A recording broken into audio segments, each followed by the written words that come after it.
Hello there and welcome to another episode of the Long Live Rock and Roll podcast. Joining me as usual is my right hand man, Mr. Felipe. Hello everyone. We're not starting with a beer today. Got coffee. And that's a quick made espresso, man. Yeah. Cheers, Laz. Cheers for you. Let's get the episode started. Espresso. Yeah, today's episode, I'm leading the episode, if I can say it like that. Yeah, because it's about one of my favourite all-time rock bands. How many times have I said that? You know, how many favourite bands do I have? And funnily enough, a band I'm actually not familiar with at all. And that's the other thing about the show. We like talking about stuff that one of us doesn't know much about, because that's how we get to, find out about new bands or old bands that we want to get familiar with. So we're going to talk about Yes. Sounds good to me. To clear up any confusion, the English prog rock band called Yes. Yes. Exactly. But interesting thing, I want to start from the end, from the most relevant current event. It's really sad that literally yesterday Alan White died. He was Yes drummer for ages. He was their drummer since the fourth album, if I'm not wrong. Wow. And also played with John Lennon. So Alan White is one of the most accomplished rock drummers in history for sure. And he sadly left this world on the day before we're recording this. I don't know when you guys are going to be listening to this, but we're recording on the day after Alan White's death. That's tragic. He died at the age of 72 in America. That's not bad. That's a good full life, isn't it? Yeah, well, he lived a great life, isn't it? He played with John Lennon and Eric Clapton. Was I a session guy? As a session guy. Wow. And George Harrison. So I'm going to start by telling one of his stories, because one really, really remarkable thing about Yes is the fact that every musician in the band could be playing with anyone. They would be the perfect session musicians for any other musician or any other band, and they really, really they're fantastic players and fantastic performers who happen to be in this amazing band. And Yes had no less than 19 full-time members. Since the band 19? Yes. And how many would normally be in the band at one time? 5. 5, okay. They had potentially 4 different lineups. Exactly. They actually had a lineup with 8 musicians, which is pretty much 2 bands together combined. Oh my God, 2 drummers, 2 keyboard players, etc. But we're going to get into that. So to talk about Alan White first. Tell us the story. Yeah. So he was a session musician in the UK, and he got invited by John Lennon to play a gig, and he first thought it was a prank. He's got this phone call from John Lennon himself saying, Hello, Alan. How are you doing this evening? that's Laz's impersonation of John. So basically John called him and said, I think his wife called him, saying, there's a guy named John on the phone. I don't know. A guy named John. And he got the phone and he was like, is John Lennon here? I said, oh, really? Come on. And then he finally figured out it was actually John Lennon, and John Lennon invited him for a gig. Said, okay, the gig is in 2 days or something. And it's me and Eric Clapton. And they rehearsed on the airplane. No. Yeah, because they had no time to get together in the studio. So they rehearsed on the airplane.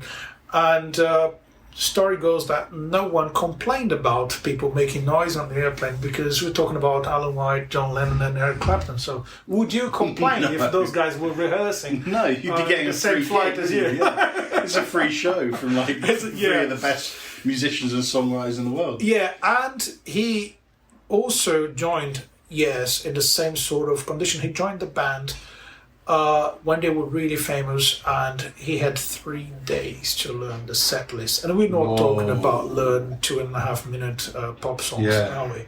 We're talking anything between 5 and 20-minute songs. Exactly. With odd time signatures, key changes, time changes. Bloody hell, 3 days. That's a huge task. It's an amazing accomplishment again. And he was cool. He was famous for being just cool. Get into the vibe. get the job done. Yeah. And, and everyone was happy with him. So, yeah, Alan White, one of my favorite drummers for sure. I loved his style, like really solid groove. And he was one of the only members who stayed in the band with all those lineup changes. And here's the thing, though. What do you think about Yes? You're not very familiar with him. What do you think? What defines Yes for you? It's really interesting because, funnily enough, prog seems to be the one music genre that I haven't paid attention to, but only in the fact because, in the literal sense, I don't have time. The songs are so long that if I want to go and listen to a Yes album or a Genesis album or an Emerson, Lake and Palmer album, it's something you've got to put aside an hour for. And I don't often have a free hour. Sometimes I can do a pop album in the car, on the way to this, that and the other, So, but with Yes, I found I enjoyed it a lot more than I thought I would, knowing that I was going into listening to a prog band. What I found, so Felipe gave me a few albums to listen to. You told me the essential ones were Fragile, Close to the Edge, 90125. So I listened to the first two fully. I've listened to the highlights, supposedly, of 90125. And what I found interesting was that, especially with songs like with the albums like Fragile and Close to the Edge, the pure variety of music genres you're hearing within each song. Now, the time signature changes, the keyboard solos, the instrumentation used, it is prog music, that's obvious. But within those songs, I'd say in every song on the Close to the Edge album, each song had one section within the song that was funky, that you could dance to. Each song had one section which had vocals that could be in a pop song. Because lovely, easy melodies, beautifully sung, an accessible voice. And then the rest of the songs are all proggy and wonderful solos by Rick Wakeman. I was just surprised that there were so many agreeable moments in each song. Because as you know with prog, as we said on the Emerson, Lake and Palmer episode, it can become what we call, in the music world, wanky, which is where you try and just play notes for the sake of it. But I was self-indulgent. Self-indulgent, but I was so surprised how, like I said, I'm going to repeat myself, how accessible a lot of moments in each of the songs were. I think they managed to sound like soundtrack. A friend of mine in school said to me, I don't like Yes because they sound like video game soundtracks. I said, well, isn't that cool? That you can that is cool. You can play something that is so hard to play, so musically complex, and it still sounds like a video game soundtrack, which means it's entertaining. I think it is.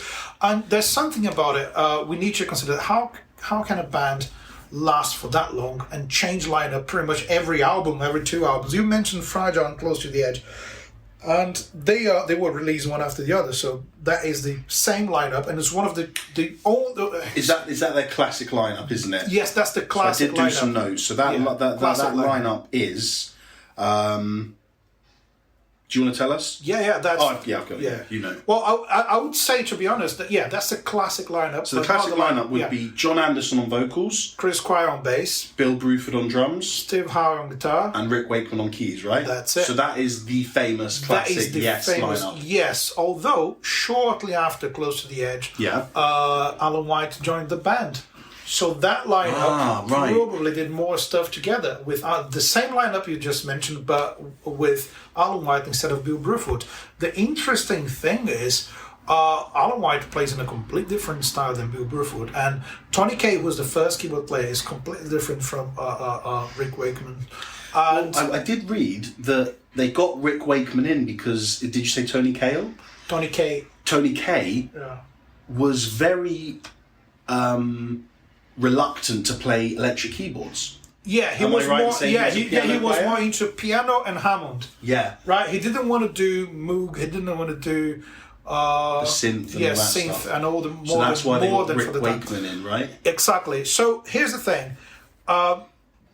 What makes the history of Yes really interesting is the fact that they changed lineup so many times, but the music was still there, and there's still some sort of personality to it that that stands the survived all the lineup changes and all the stuff that happened to them. So I'm gonna quote Rick Wakeman on this because there's a great documentary which I have watched no joking, about 20 times Really? when I was young. I was a fanatic for prog rock.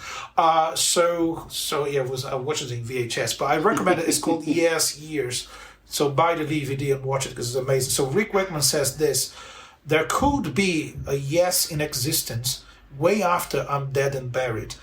In the same way, there will be a New York Philharmonica or a Boston Symphony Orchestra. How cool is that? Well, he's kind of explained it in that quote that yes is an orchestra performing pieces of music not necessarily written by the people in the band at that time. Exactly. The music is forever. Exactly. As long as you can play it, then there can be numerous different lineups and orchestras. And he's raising an important subject there. Should a rock band simply end when one of the classic members dies, or when the famous lead singer is not part of it anymore? Like, can we have Pink Floyd without Roger Waters? Kind of stuff that people keep saying. And the answer seems to be yes, because they're still around with different members, and I would come to see them, and if I had the chance, and imagine they all imagine they all in 20 years from now, no one is around, most members died, and they still and they're still a band officially under the name Yes. Because they currently have two bands under the name Yes. It's interesting. But so if you still have a band officially using the brand, playing the classic songs, because in the end we want to hear what the classic lineup has produced. If someone can play to that standard, why not call them Yes? Why does it have to be a tribute band? As any orchestra is still carrying the same name, why can't we have that as a rock band? That's an interesting point. I find what's most interesting about it is that actually, in not in my opinion, but from what I determine rock and roll to be, I would say, okay, rock and roll is keeping the same band, and if someone sort of drops out, well then the band's not the same anymore. But yes, are quite clearly contradicting that opinion I have. Yeah. Yet they are, in the proggy terms, as rock and roll as anyone. Because they had that philosophy that the music was above them. The music meant bigger more than the person, than the people. Yes, exactly. Well, so that's a huge statement, and it's something that I'm really inclined to agree with, because again, how many hundreds of years has it been since Beethoven and Mozart passed away? Yet we still have people who we don't know the names of playing their music. Are they playing the way the original guys played? We don't know. No, you're right. With rock music, you can't compare because you have the records. But even though it's still like anyone who's going to play that music is going to add their personality. So another thing that has everything to do with this subject is something that John Anderson said about the lineup changes, which I'm not going to quote like exactly as he said because I don't remember, but it's from the same documentary. It's something that really, really resonated with me. So he basically said, it's like you hop on a bus, and the bus is going somewhere, and you know where the bus is going. You know the direction of that bus. Yeah. And you decide that you don't want to go there anymore. What do? You leave the bus, and someone else is going to hop into the bus, and they're going to follow the direction that everyone in that bus is following. So basically, what he's saying, the lineup changes like that. We are in this bus. The bus is going where it needs to go, and the person who joins us at that moment in time is more important for the project than the person that is leaving. And that's the truth. Someone is leaving, they're going to do something else, they're going to get into another bus, and we're going to do what we're doing. So they were really, really can I tell you the word I would say? Well, yeah, practical. I was going to say confident. It's like, we need to move on. Especially using that analogy, if he is really comparing Yes to a bus and a destination, which I think is more than a fair comparison, he is saying what you've just said, which is the music matters more than the people. Yeah. Which is a huge statement. And confidence in the music. Yeah, especially when you consider how accomplished they were as musicians. Yeah. They could be more self-indulgent, but they were actually not in that sense. Some people would say they were, but anyway, the music press never liked them. The magazines and the newspapers who had every time the music press was talking about Yes, they were very critical, and they would say awful things about them being self-indulgent, the songs being too long, etc. But rock and roll is musical freedom, as we stated many times, and that's what it is. So how did that start? I mean, the whole thing. The first two actual members of Yes were Chris Squire, bass player, and John Anderson, who's a singer who occasionally played acoustic guitar. He played. Oh, right. The thing is, John Anderson plays loads of instruments, and he's a great composer, songwriter, and he had loads of good ideas. But he was working in a bar in London.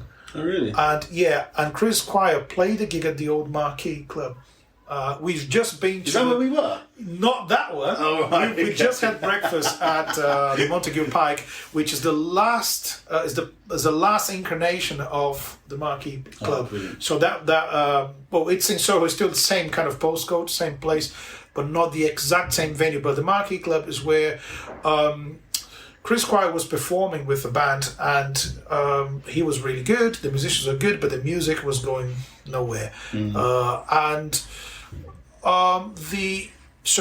The guy who owned this bar where John Anderson worked said, "Do you know what?" Said to Chris Squire, "You're really good. You should get together with my friend John. He's got some really good songs." That's how and that was it. That's how they started. Fantastic. And they started writing stuff together and gathering musicians and trying to find the best people to play that kind of music. And so the idea was, whatever they were doing was a natural progression from the 60s sound, from the Beatles and all that stuff. Now that's really funny, because one of the notes I've made, because I told you I'm not versed that well in prog music, all I've heard really is I quite like prog metal. Yeah. So I listen to a lot of Dream Theater and Opeth and stuff, but prog as we know it, the 70s, where prog was starting to thrive, I don't really know much about. So the only ones I know a lot about now are Yes, because we're doing them now, and Emerson, Lake and Palmer. And one thing I found really interesting comparing them was that Emerson, Lake and Palmer, if you removed the prog, if you remove the progressive or prog rock label, what's the next label that comes after? For me, classical music. For Yes, if you remove the prog label, what's the next genre after? Pop. Wow. I found, when I was listening to Yes, like I said 5 minutes ago, I was hearing so many pop elements, and we chatted before we'd done this episode about the album 90125, which I know you're going to go into more later, but that was the moment where you said Yes actually took quite a step in making pop music. Yeah. And you can hear that. You can even consider that a complete different incarnation of the band. Some people call it West Yes, because they were based in America and kind of, or whatever, but the whole thing is that's a different... Yeah, but I just found it interesting you were saying that they were taking the influences but from even the Beatles. Though it's still... You know why when you say it's pop makes sense? Because Bill Bruford said they took loads of ideas from TV music. Like country music, pam, pam, pam, pam, pam, pam, pam, pam. That's Yours Is No Disgrace, that riff. He said it was like the kind of cowboy movies kind of soundtrack or TV stuff. So they What's were that for the playlist? Yours Is No Disgrace. Yours Is No Disgrace. As usual, guys, this will all be on the playlist at the bottom of the show notes. So if you want to listen along whilst you're hearing this episode, or listen after or before, then the playlist will be at the bottom of the show notes. Yeah, so I think it's relevant to say how the classical lineup, the classic lineup came together. So basically, when Chris Squire joined John Anderson for songwriting stuff, he was working with a guy called Peter Banks on guitar in his band, so he brought him in to join the band. So the first lineup would include Peter Banks on guitar. And then they got Tony Kaye on keyboards and Bill Bruford on drums. Bill Bruford put an advert on the Melody Maker magazine, and he was looking for a band. And I think he said something like jazz drummer looking for a band. He was into jazz, and he always considered that jazz is like the most interesting, complex way of expressing yourself musically. That was his thing, is always been his thing. And he said, I don't remember calling them. I think they got in touch with me because I put an advert. It's kind of, I wouldn't get in touch with anyone. Yeah. So Bill Bruford was contacted by the other members and joined the band. So as you said, you had Tony Kaye playing like mainly piano and Hammond, and you have Bill Bruford as a jazz drummer, and you have Chris Squire and John Anderson with classical music influences and Beatles vocals and kind of stuff. And it's a lovely blend. It all comes together. It is. So the first rehearsal was not far from where we are now. They rehearsed in Shaftesbury Avenue in June of 1968. So for those listening, I know we always tell you normally where we are. I think the listeners, Felipe, have now figured out that when there's car horns, scaffolding, people talking, banging, we're in Soho. We're in the busy, beautiful Soho. When there's tractors, birds singing, we're in the countryside at my place, aren't we? It's fantastic. What a contrast. So if it's quiet in the background, you know we're recording at mine in the country, and if it's got the hustle and bustle of London, then we're at Felipe's in Soho. So they just recorded down the road. Literally, like Shaftesbury Avenue is about 5 minutes walk from here. So they were rehearsing at the basement of a cafe. Amazing. How cool is that? And so the name came up in a conversation where John Anderson said, why don't we call the band Life? They wanted like one word. And then Chris Squire said, World. And then, what's his name? The guitar player, Peter Banks, said, yes. Because he was agreeing with Chris Squire. He said, World. And I said, yes. And they said, oh, that's good names. I said, no, I just said yes. And that was it. So that isn't that part of like the band's natural creativity? You know, they're very spontaneous with coming up with ideas and mixing them up. So they had, according to Bill Bruford, he would stick to his jazz roots and play a jazz beat underneath whatever the guys were doing. So they had vocals in the style of the Beatles and like vocal harmonies and stuff. And he would just keep what he thought was a jazz beat, or he was intending to do that. So basically, that's again total musical freedom. They didn't care about they wanted a good final result, a good song, but they wouldn't be worried about labeling that. Oh, it has to be more country or it has to be more folk. No, we're just going to play. And one big issue for them at the beginning was they were recording different parts of songs.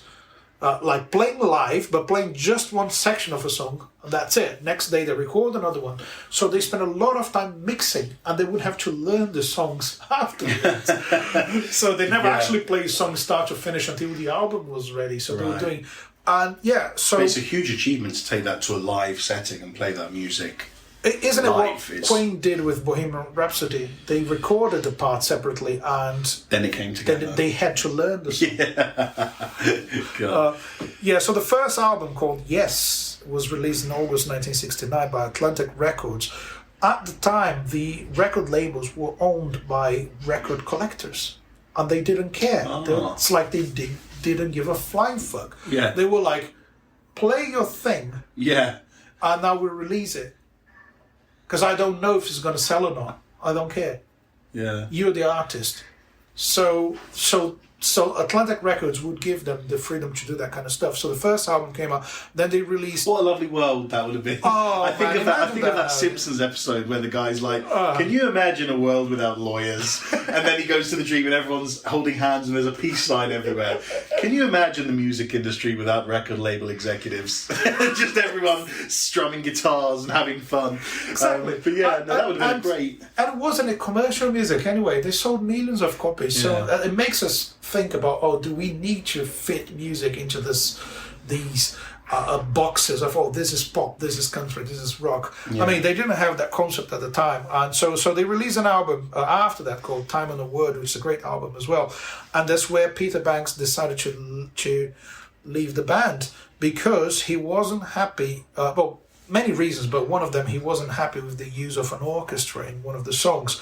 Ooh, that's interesting. Why is that? Because people had, again, they had an idea in their minds. So that's the kind of music I was like. I'm into rock music. There's no orchestra in rock music, right? Interesting. So especially Chris Squire and John Anderson, they were like, we need to be creative. We need to push the boundaries as much as possible.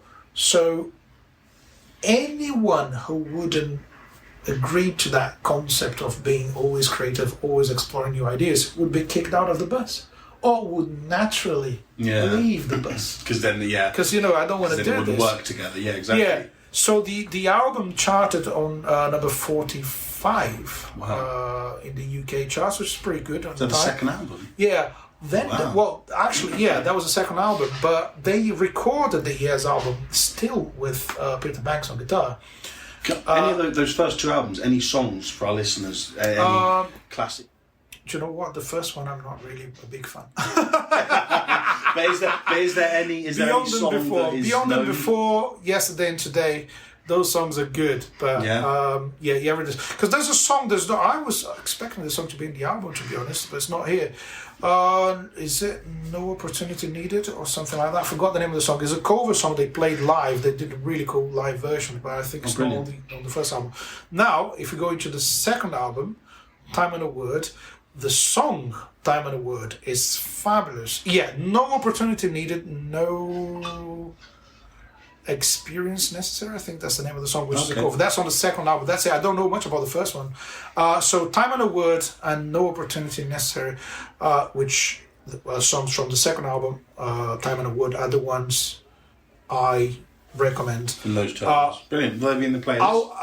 I would say those mainly. Okay, so they found their sound for real on the Years album, which is the third album. Here's an interesting thing: if you buy the album today, you're probably going to see Steve Howe in the album cover, but Peter Banks recorded, if I'm not wrong, all of it. But Peter Banks was still.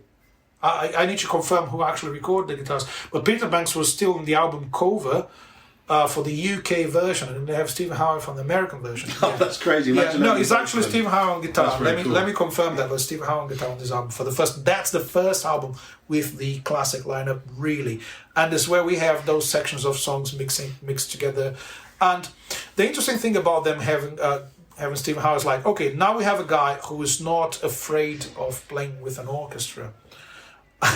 As a guy who's not afraid of experimenting, and he had this vast knowledge of acoustic instruments. He owns hundreds of acoustic guitars from different countries, different tunings and different stuff. Yeah. So he would experiment with those things and record them. So from the Years album, Yours Is No Disgrace is the first track of the album, and is one of the best tracks. The Clap is just Steve Howe on guitar, is a solo guitar piece, and is a masterpiece. So it's all about him, really. There was a few songs like this over the albums I listened to where there was just 2 minutes of Steve Howe just playing beautiful acoustic guitar.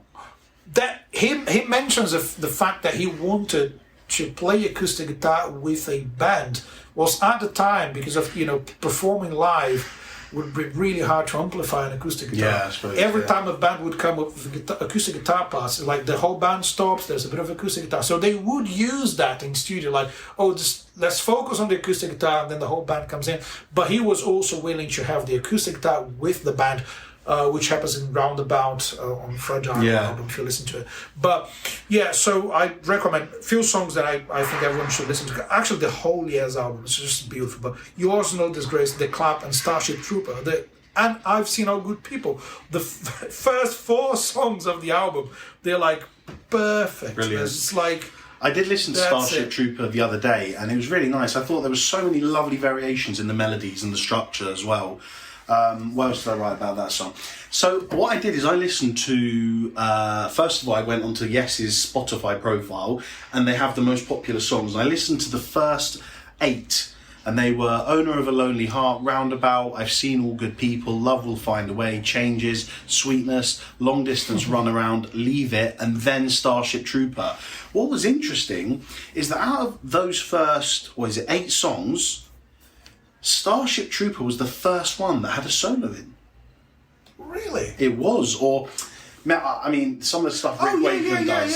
Well, some of the stuff Rick Wakeman does is solo-y, but it was solo-y, as a solo. There was a dedicated portion of time given to an instrument, given to a member to show their skills. Yeah. Starship Trooper was the first one I heard. Now it was just very interesting because something you associate prog bands a lot with is the soloing and the wankiness, as we said, and being able to show off. But I felt Yes were so tasteful when it comes to their take on prog. It wasn't about the wankiness, it wasn't about the soloing, it wasn't about, the virtuosisticness of their instruments. It was just beautiful music. Now that you mentioned that, one of my favourite things about Heart of the Sunrise, which is a great song, is the fact there's no solos. It's like 11-minute long song. Yeah, and that was another one I listened to. Yeah, and it's not because it's not like the guitar doesn't do something interesting, but everything they do is melodies. Yeah, it's like a proper composition, like an orchestral piece all the time. So, and obviously the whole. So I think that's where the whole thing actually started. So, clarifying what I said. You had Peter Banks up to the second album only, and Stephen Howard played every single track on the Yes album. So that's where the classic lineup started from.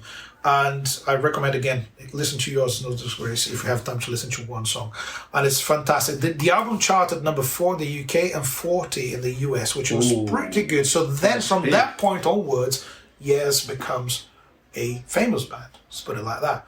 So obviously there's more money coming in, they can experiment even more. Yeah. And then Tony Kaye gets... Again, no, I need to correct myself here. It's not the classic lineup because we still haven't got Rick Wakeman. Yeah. He gets into the picture right now when Tony Kaye gets sacked from the band for the reasons you've mentioned before. He didn't want to experiment with the new keyboards and synths that were coming up at the time. So again, listen, the same reason for Peter Banks to be sacked from the band was the reason he used to sack Tony Kaye. It's like, you're not experimenting enough. You don't want to go where this bus is going. Exactly, and we're always going forward. We're always going to a new territory. That's it. That defines Yes. It's always some sort of new territory. We don't want to get stuck with what we did in the last album. So Tony Kaye said it was a very kind of friendly departure, that he wanted to do something else. And they saw Rick Wakeman playing with a band that was supporting them live, and they were like really impressed with his skills. Rick Wakeman. It's hard not to be impressed by Rick Wakeman. Yeah, what did you know about Rick Wakeman? You told me you knew him before you heard he did an album about like medieval. What's it called? Is it Knights at the Round Table or something like that? No, he did it. Yeah, there's one about something about like that, King isn't it? Arthur King Arthur, yeah. And the Knights of the Round Table. I just know he's a phenomenal keyboard player. He's guested on a few bands that I like's albums. I don't know what they are. I just know the guy as being the keyboard wizard. That's honestly, it. There's a few people you put in the sentence with him. Maybe Keith Emerson, John Lord, and Rick Wakeman. They are the 3 prog keyboard masters, aren't they? Yeah, you don't have that many people who can do that kind of stuff as he did. I think the interesting thing about him is he was already doing sessions for David Bowie, Elton John, Cat Stevens, Cat Stevens is one of my favourite artists. I didn't know he played for Cat. Yeah, he played with all those guys. And incredible. when they first called him, he said, "No, I got too many sessions. I don't want to join a band. I don't want to be in bands anymore." Imagine turning sessions down. Yeah. And the funniest thing is, he joined the band for they convinced him to come and rehearse, and he said on the very first rehearsal they came up with Roundabout and Heart of the Sunrise. Wow. Like as a jam. Do you know what? That's really interesting. Talking about that, I did want to talk about. So I've made notes about when I listened to the Fragile album. Where again, like just for listeners, my reference to prog is Emerson, Lake and Palmer, because this is the extent of what I know prog. Comparing it to Emerson, Lake and Palmer, Yes, and the album Fragile, it had so many more jamming elements than organised prog. There are sections of the song Roundabout where I thought, well, hold on now, like the bass and the drums have just let loose and now they're going on this little jam. And then Steve Howe comes in with this cool riff somewhere. You can tell the music was organised, as you mentioned in the studio, that the amount of time they spent mixing it. Yeah. But I'm talking about the music as a product, the album. but the music, in musical terms, feels like a band jamming. It's quite loose, isn't it? It is, and it doesn't feel as organised as I would normally label prog to be. It's rather fragile. Yeah. I think if we're talking about Emerson, Lake and Palmer, and yes, Emerson, Lake and Palmer seem organised. The prog, the music they play, it's very, very technical, and I can imagine them being in the rehearsal room, being in the writing room, saying, right, after this section we need to go here, and what we're going to do is we're going to do these notes here. Whereas with Yes, I feel like it's like, okay, Chris and Bill, why don't you just groove for a bit and we'll see what we do. That's what it feels like. It does sound like it hearing. started like that, doesn't it? Even when they get to a final form of a song. Yeah. It still feels like they were jamming, at least when they were writing it.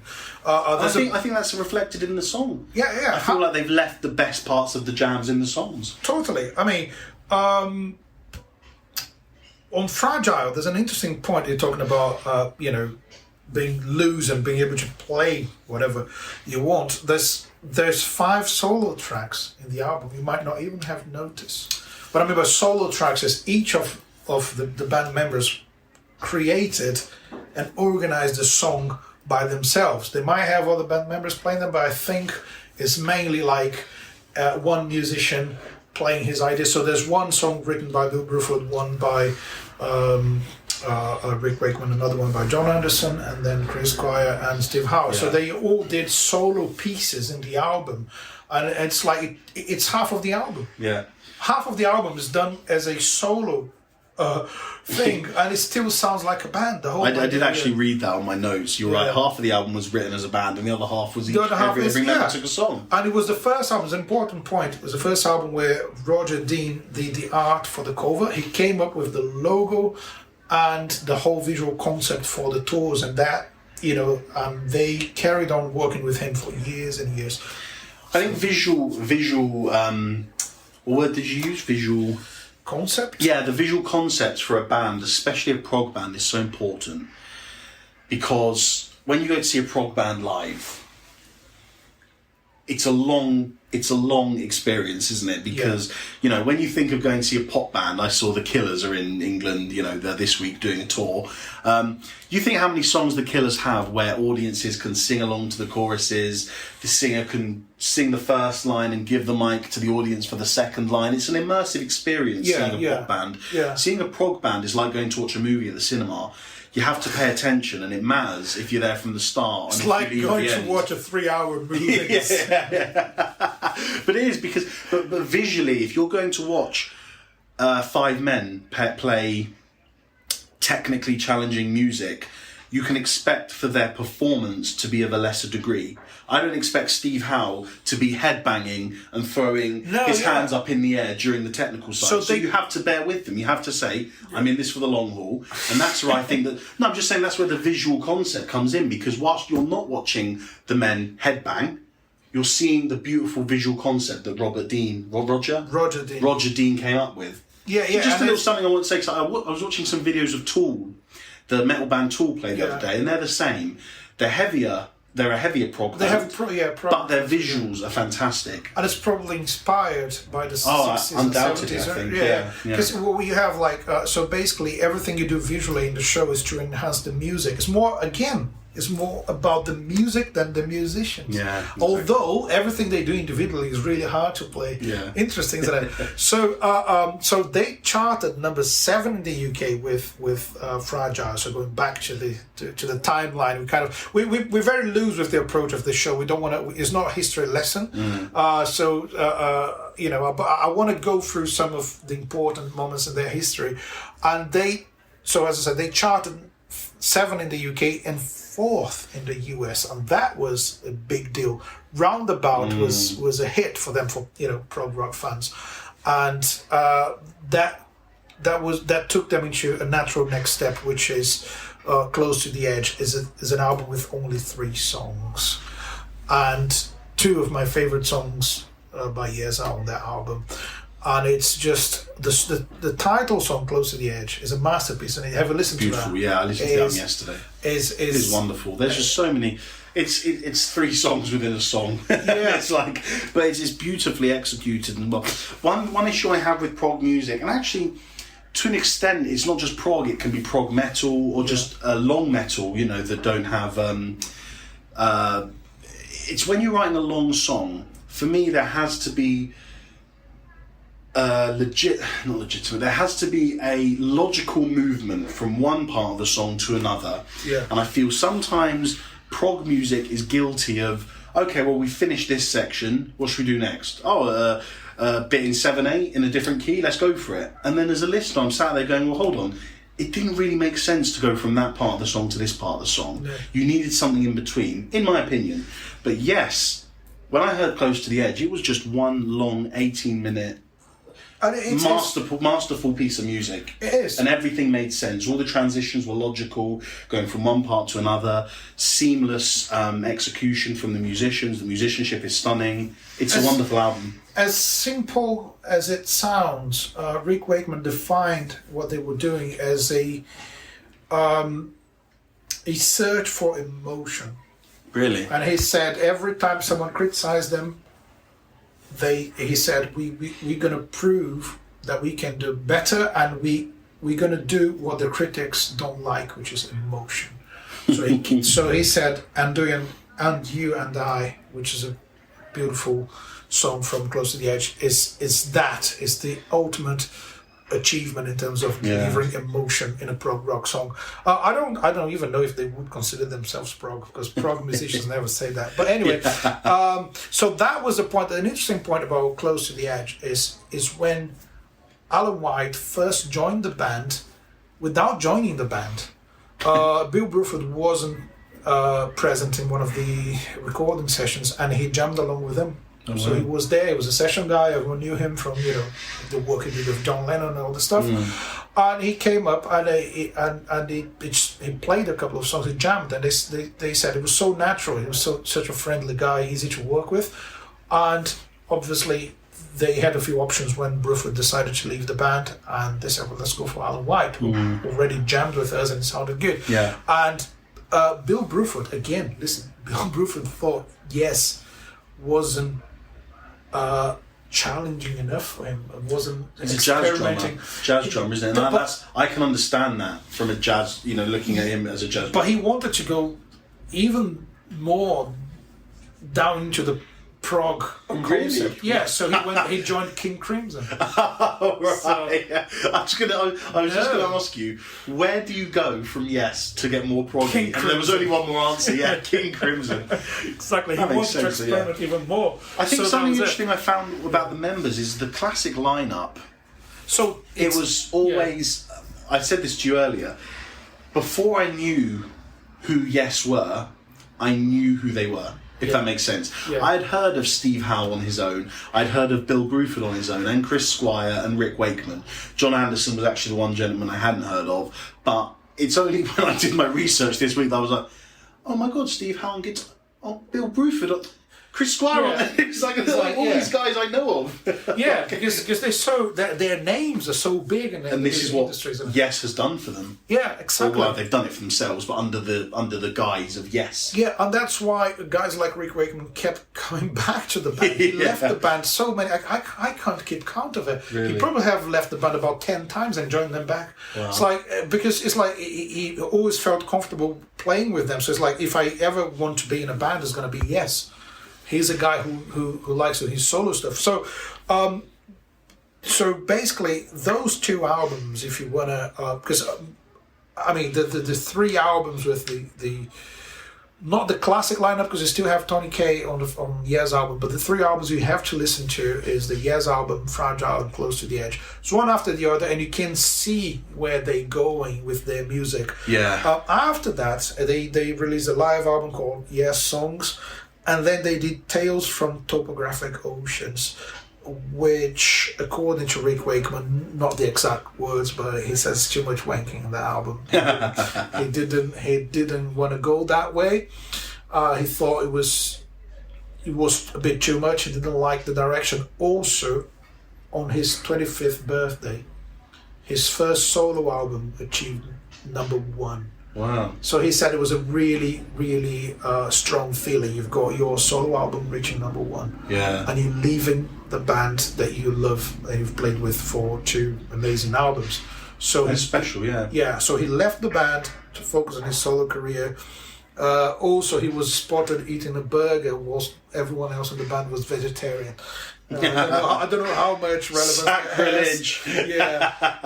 But yeah, so he quit the band, or they kicked him out, I don't know. But he left the band, and his first solo album is called Journey to the Center of the Earth. And that's the one I've heard of, yeah. No, it's fantastic. A masterpiece.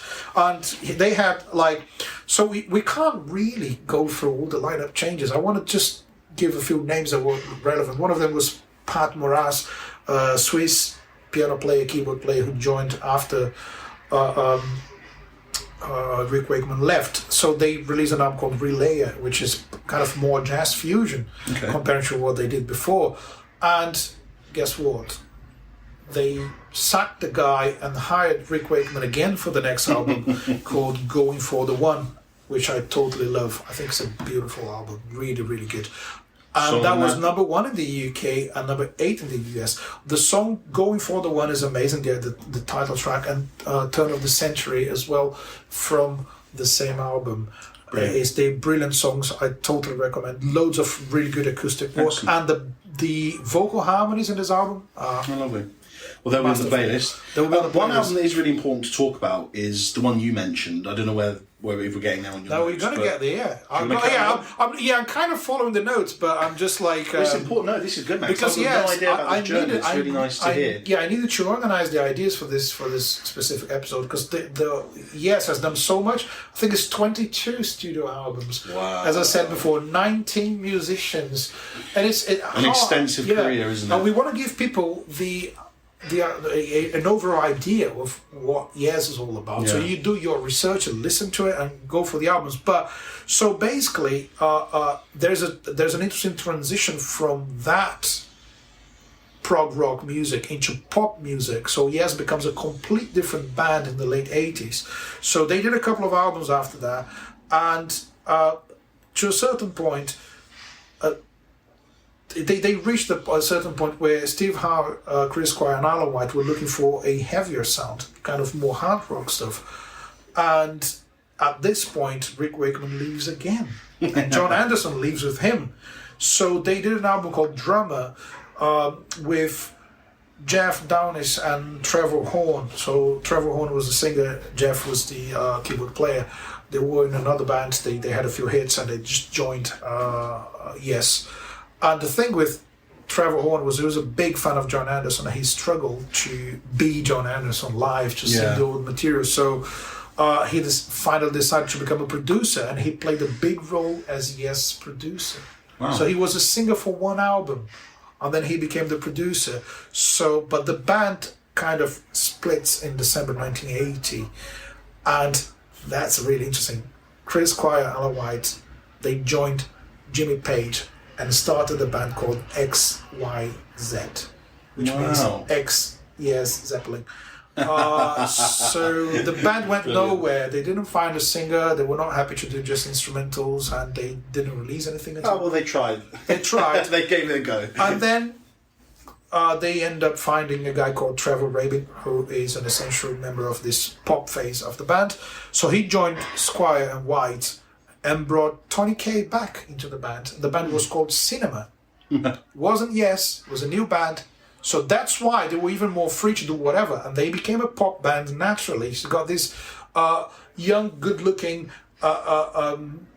shredder on guitar, like fantastic guitar player. Sounds like Van Halen. He's like fantastic, great musician called Trevor Rabin. And he was in charge of it, with Trevor Horn, the former singer, producing. So the album 90125, which the name of the album came from the catalog serial number. Brilliant. I was wondering what yes, and it was their biggest selling album. 3 million copies in the US alone. Wow. So from that point, so the number one hit they had was Owner of a Lonely Heart. Loads of people who are not familiar with Yes, they know that song. Yeah. It's a pop song. I didn't know it was Yes. I knew the chorus, I didn't know it was Yes. Can we do a segment here? Yeah, Can sure. we do a Felipe Unleashed? Let's do it. Right here, ladies and gentlemen, time for Felipe Unleashed.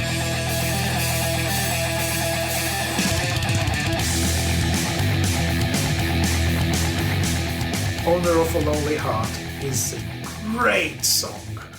And Yes was a fantastic pop band.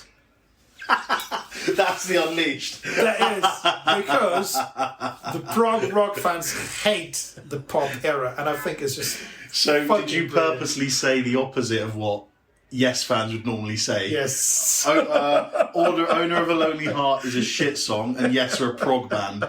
Is that what the Yes fans would say? Excellent, brilliant. I mean, we don't want this episode to last forever, so I'm just gonna just quickly though, it's a lovely song. It's a fantastic pop song. Yeah. But I still feel you have the Yes personality in there. You do, because it's prog pop. Yeah. One thing I want to add to this, just in terms of where I heard Yes sort of going after this.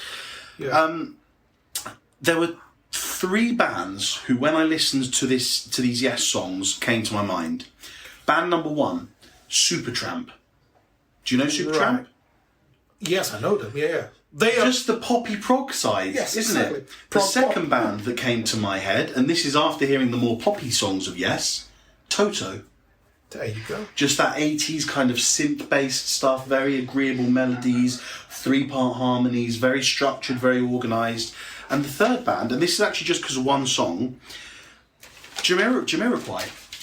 Wow. The start of Roundabout really, I haven't got the exact time code, but I think it was somewhere in the first 3 minutes of Roundabout. I thought this could be funky Jamiroquai. Well, you know what? That bass line is quite funky. That's what I'm saying. Beezy as fuck. I just found it really interesting that if you're going to compare, when we did ELP, we were talking about their live album where they only did classical music. I just like that with Yes, you get a bit of everything. Yeah. You get the funk. What song was it here I put? Distorted. South Side of the Sky from the Fragile album had some really hard rock riffs in there. Yeah. You got your hard rock, you got your funk, you got the prog, you got the classical elements, you got the acoustic stuff. Yeah. This to me is as good of a definition as a prog band as I've ever heard. Because they put everything in. Well, that's why they're so loved and hated. Yeah, because they've done everything. They've been around. For the last probably 20 years, they've been like recycling the old sound every now and then, being more proggy. Right. And John Anderson left the band and got a new singer. They got like it's too much going on for the last few years. But I think if you understand where they came from and all the way to the point they became a pop band and they went back to prog music. There's one point in the band's history which I think it's phenomenal. 1991, they recorded an album called Union.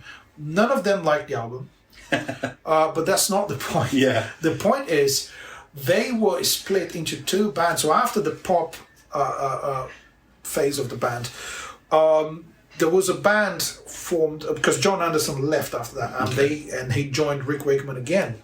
So the band was called Anderson, Bruford, Wakeman, Howard, and they had Tony Levin from King Crimson on the bass. Oh wow, what a band! Yeah, that's a long band name though. Yeah, it's awful name. So, but that's worse than Crosby, Stills, Nash and Young, isn't exactly, it? But they didn't want.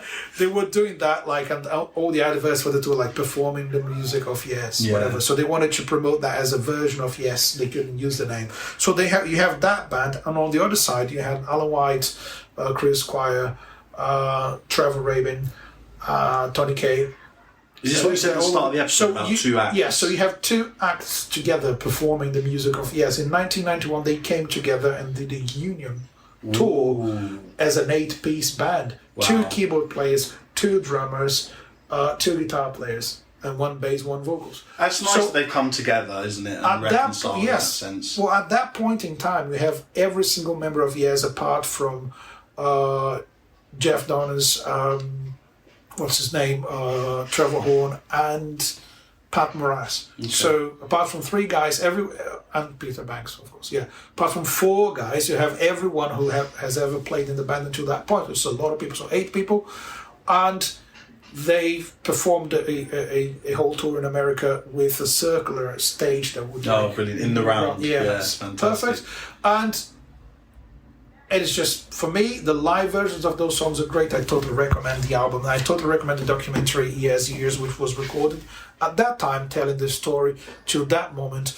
The most relevant recent facts is in 2015, Chris Squire passed away, and Alan White passed away yesterday. yes, and Alan White. So they probably grooving in heaven now. So I'd like to dedicate this show to them, to Chris Squire and Alan White. Okay. Should we end with a segment? Yeah. Yeah, excellent. Well, just to finish off this episode, Felipe is going to give us his top 5.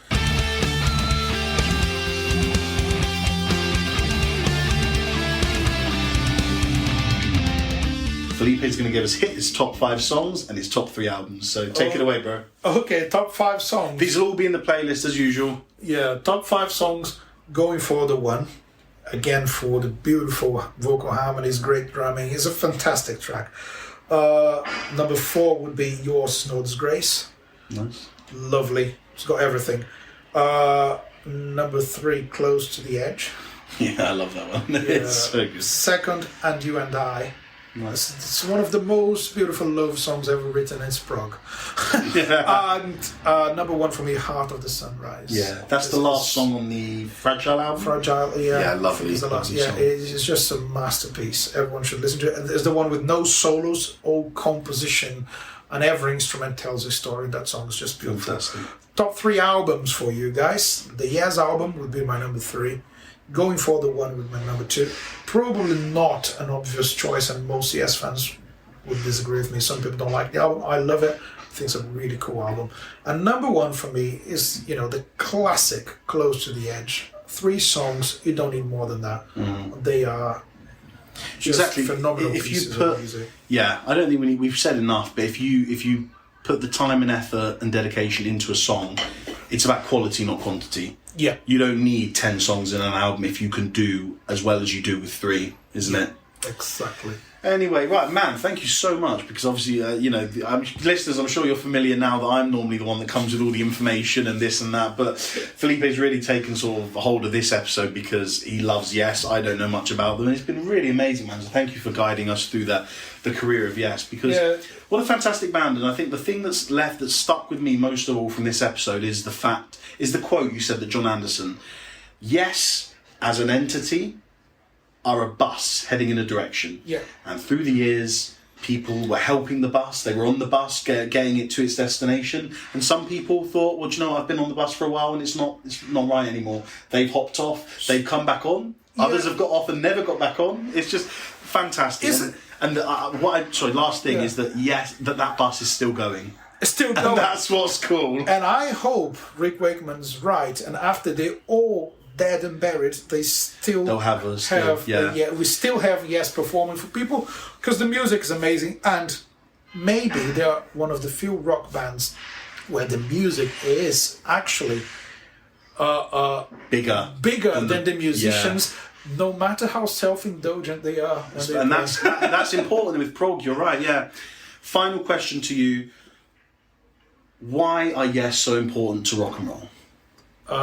For constantly moving forward in terms of their sound, never accepting to play the same thing in the same album, and for keeping an identity over so many lineup changes. Yeah, that's it. And again, that's it, because the music is bigger than the musicians. Fantastic. And I think they did that really well over the course of their career. So yeah, hats off to Yes. Man. Beautifully said. As we said twice before, this episode is for Chris Squire and Alan White, so may they both rest in peace. Thank you very much for joining us again, guys. Another great episode. Again, thank you, Felipe, for all your efforts, man. That was really interesting. We're doing the normal thing now, as you know, you're probably used to it. Find us on the internet. Like, subscribe, share, all that stuff. But we're on the internet. Where? Whereabout? www.google.com. Oh, right. And then you search from there, yeah. Okay, Long Live Rock and Roll Podcast. That's the one. We are on the internet. Excellent. Thank you very much, guys. Hope you had a good episode. Thank you, and keep on rocking everywhere. And as usual, long live rock and roll.